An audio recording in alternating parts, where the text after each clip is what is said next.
Hello student, ધોરણ 9 Gujarati medium, chapter number 6 Ubuntu લિનક્સનો પરિચય. યુનિક્સ સિસ્ટમની સફળતાનો મુખ્ય આધાર કેટલીક ચાવીરૂપ યોજનાઓ અને તેના અસરકારક અમલીકરણની યોગ્ય પસંદગી છે. યુનિક્સની પ્રતિકૃતિએ પ્રોગ્રામિંગ વિશેની વિચારસરણી માટે સોફ્ટવેર નિર્માતાઓની સમગ્ર પેઢીને એક નવી દિશા ચીંધી. આ પ્રકરણમાં તમે યુનિક્સના ઇતિહાસ વિશે અભ્યાસ કરશો, ઉબુન્ટુ લિનક્સનો પરિચય મેળવશો અને ઉબુન્ટુ લિનક્સને ચલાવવા માટેના કેટલાક વિકલ્પો વિશે પણ માહિતી મેળવશો. અગાઉનું જે ચેપ્ટર હતું એની અંદર આપણે ઓપરેટિંગ સિસ્ટમ વિશે વાત કરી હતી. એમાં ઓપરેટિંગ સિસ્ટમમાં અલગ અલગ ઓપરેટિંગ સિસ્ટમ હોય છે. એમાં આ જે ઓપરેટિંગ સિસ્ટમ છે ઉબુન્ટુ લિનક્સ, એના પરિચય વિશે આપણે અહીંયા વાત કરીશું. તો પહેલાં આપણે જોઈએ યુનિક્સનો ઇતિહાસ. તો ઓપરેટિંગ સિસ્ટમના વિકાસની શરૂઆત 1969માં AT&T બેલ લેબોરેટરીમાં વિકસાવવામાં આવેલી યુનિક્સ ઓપરેટિંગ સિસ્ટમ એક સીમાચિહ્ન સાબિત થઈ. આ વિકાસમાં can Thompson, Dennis Richie, Brian કેર્નિગન, ડગલાસ મેકલોય અને જો ઓસાનાનું મહત્વપૂર્ણ પ્રદાન રહ્યું. છેલ્લા 3 દશકામાં ઓપરેટિંગ સિસ્ટમ અને અન્ય સામાન્ય પ્રોગ્રામના વિકાસમાં યુનિક્સનું અત્યંત પ્રભાવક રહ્યું છે. આજે પણ કોમ્પ્યુટર જગતમાં યુનિક્સ જેવી અને યુનિક્સ આધારિત અન્ય ઓપરેટિંગ સિસ્ટમનું વર્ચસ્વ અકબંધ છે. આજના ઇન્ફોર્મેશન ટેકનોલોજીના ઝડપથી બદલાતા જતા જમાનામાં ઘણા ઓછા કોમ્પ્યુટર પ્રોગ્રામ એવા છે જેમણે આટલા લાંબા સમય સુધી તેની મૂળભૂત લાક્ષણિકતાઓ સાચવી રાખી હોય. યુનિક્સના વિકાસમાં સહાયભૂત વ્યક્તિઓ મૂળે જનરલ ઇલેક્ટ્રિક અને મેસેચ્યુસેટ્સ ઇન્સ્ટિટ્યૂટ ઓફ ટેકનોલોજીના સહયોગથી મલ્ટિક્સ એટલે કે multiplex information and computing service નામની એક વિશાળ અને મહત્વાકાંક્ષી મલ્ટીયુઝર ઓપરેટિંગ સિસ્ટમ બનાવવા માટેની સહિયારી યોજનામાં જોડાયેલી હતી. આ યોજનામાં કરવામાં આવેલા અનેક નવીનતમ ફેરફારો તેમનું જમાપાસું હોવા છતાં આ વિશાળ અને તોતિંગ યોજના અપેક્ષા અનુસાર આગળ વધી રહી નહોતી. જ્યારે AT&T એ યોજના બંધ કરવાનો નિર્ણય લીધો ત્યારે થોમ્પસન, રિચી અને અન્ય પ્રોગ્રામરોએ મલ્ટિક્સના ઉદ્દેશોને જીવંત રાખવા પ્રમાણમાં નાની એવી એક ઓપરેટિંગ સિસ્ટમ બનાવવાનું નક્કી કર્યું. મલ્ટિક્સ યોજનાના ભાગ સ્વરૂપે કેન થોમ્પસને સ્પેસ ટ્રાવેલ નામની એક રમત બનાવી હતી, પરંતુ મોટા કદના મશીન પર તે રમતનો સક્રિય ઉપયોગ વધુ ખર્ચાળ સાબિત થયો. આ પછી તેમને બેલ લેબોરેટરીમાં એક ઓછું વપરાયેલું મશીન મળ્યું અને તેમને સ્પેસ ટ્રાવેલ રમતને તે મશીન પર ચાલી શકે તે મુજબ ફરી બનાવ્યું. ત્યારબાદ તેમણે અને તેમના જૂથના અન્ય પ્રોગ્રામરોએ એક ઓપરેટિંગ સિસ્ટમમાં હોવા જોઈએ તેવા તેમના મનમાં રહેલા ઉદ્દેશોને તેના ક્રમશઃ ઉમેર્યા અને આમ એક સરળ ઓપરેટિંગ સિસ્ટમનું સર્જન થયું.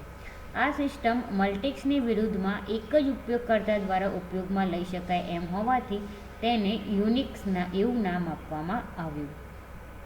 આ ઓપરેટિંગ સિસ્ટમનો જેમ જેમ વધુ વિકાસ થતો ગયો અને તે એકથી વધુ ઉપયોગકર્તાઓ માટે સમર્થનરૂપ બની ત્યારે તેને નામની જોડણીને બદલે યુનિક્સ કરવામાં આવ્યું.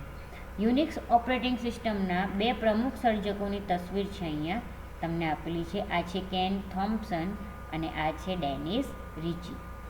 ઓકે, સફળતાના ચાવીરૂપ અવયવો વિશે વાત કરીએ તો યુનિક્સના સર્જકોએ તેના સોર્સ કોડ અને ઓનલાઈન સંદર્ભ ગ્રંથ સાથે યુનિક્સ ઓપરેટિંગ સિસ્ટમની નકલ નિઃશુલ્ક પૂરી પાડી. એટલે કે જે યુનિક્સ ઓપરેટિંગ સિસ્ટમ છે તમે નિઃશુલ્ક ઉપયોગમાં લઈ શકો છો, કોઈ પણ પૈસા ખર્ચ્યા વગર. આ પછી તરત જ ઘણી યુનિવર્સિટીઓ, સરકારી પેઢીઓ અને ખાનગી સંસ્થાઓએ યુનિક્સનો ઉપયોગ શરૂ કરી દીધો. એટલે કે ઓપરેટિંગ સિસ્ટમ હતી એ ફ્રીમાં મળતી હતી કોઈ પણ પૈસા આપ્યા વગર. તો બધી જે યુનિવર્સિટી હતી, સરકારી જે ગવર્મેન્ટ હતી, જે ખાનગી સંસ્થા એટલે કે પ્રાઇવેટ જે સંસ્થા હતી, એ બધા લોકોએ જે ઓપરેટિંગ સિસ્ટમ છે એ ઓપરેટિંગ સિસ્ટમ યુનિક્સ છે, યુનિક્સ ઓપરેટિંગ સિસ્ટમનો ઉપયોગ શરૂ કરી દીધો. તો એનું કારણ એ હતું કે સોર્સ કોડ ઉપલબ્ધ હોવાથી નવા પ્લેટફોર્મ પર યુનિક્સને ચલાવવા માટે બહુ થોડી માત્રામાં સરળતાથી ફેરફારો કરી શકાતા હતા. સોર્સ કોડનો અભ્યાસ કરીને તેમાં નવી સુવિધાઓ ઉમેરવાની મંજૂરી પણ યુનિવર્સિટીઓ અને સંસ્થાઓને આપવામાં આવી. આગામી વર્ષમાં યુનિક્સને અભૂતપૂર્વ સફળતા મળી. 1983માં ડેનિસ રિચી અને કેન થોમ્પસને કોમ્પ્યુટિંગ વિશ્વમાં નોબેલ પુરસ્કાર ગણાતા એવા ટર્નિંગ પુરસ્કારથી પુરસ્કૃત કરવામાં આવ્યા. સૌપ્રથમ વખત ક્રાંતિકારી અભિગમોનો આરંભ કરવા માટે અને તેને લોકપ્રિય બનાવવા માટે યુનિક્સનું વિશાળ પાયે સફળ આરોપણ કરવામાં આવ્યું.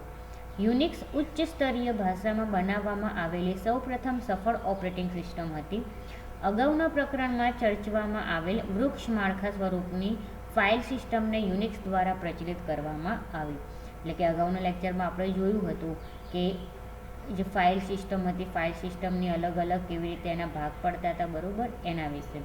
તો આજે પણ થોડા ઘણા ફેરફારો સાથે યુનિક્સ મુખ્ય તમામ ઓપરેટિંગ સિસ્ટમોમાં કાર્યાન્વિત છે.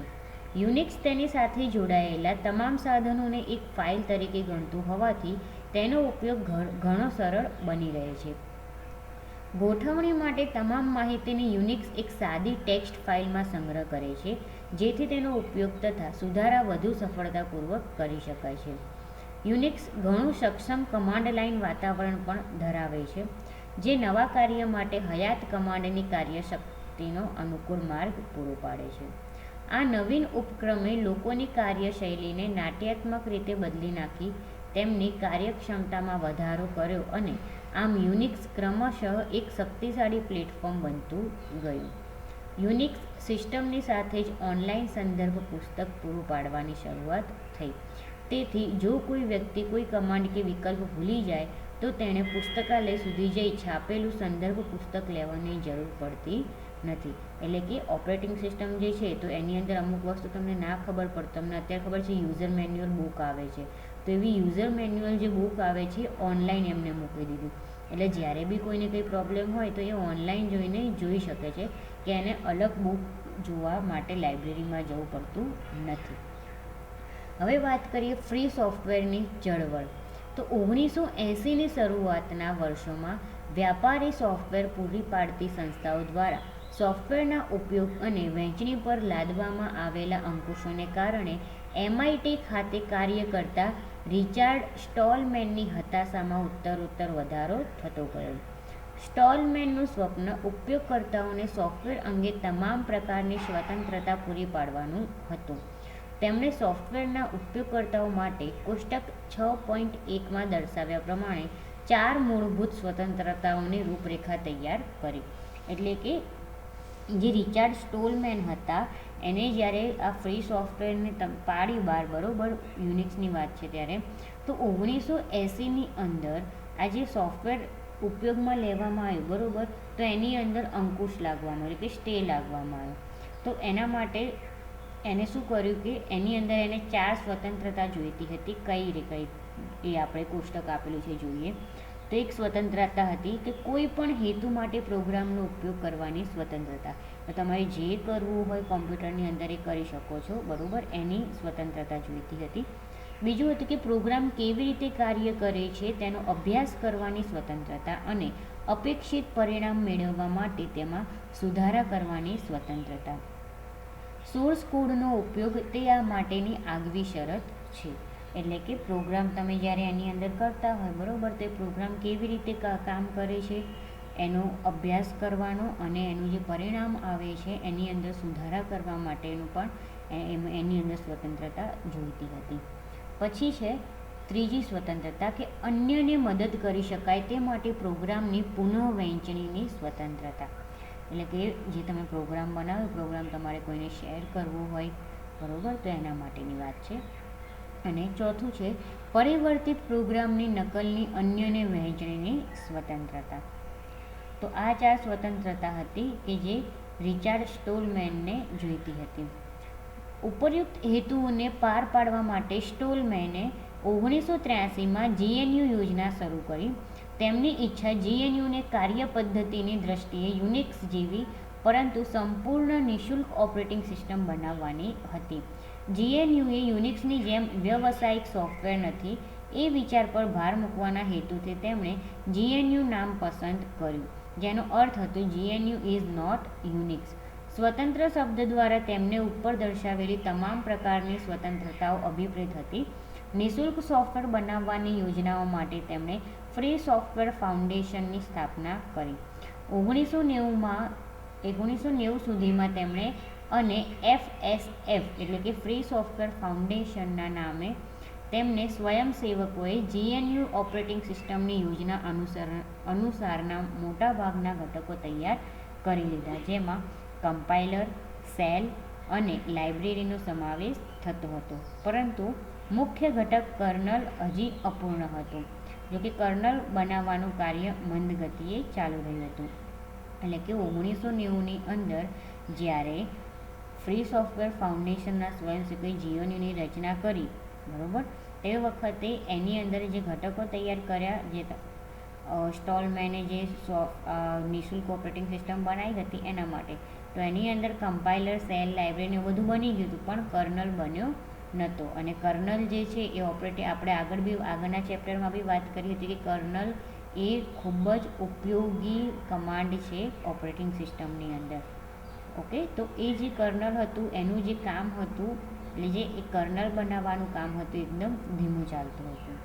ઓકે, તો આજના લેક્ચરમાં આટલું જ, બાકીનું આપણે પછીના લેક્ચરમાં જોઈશું.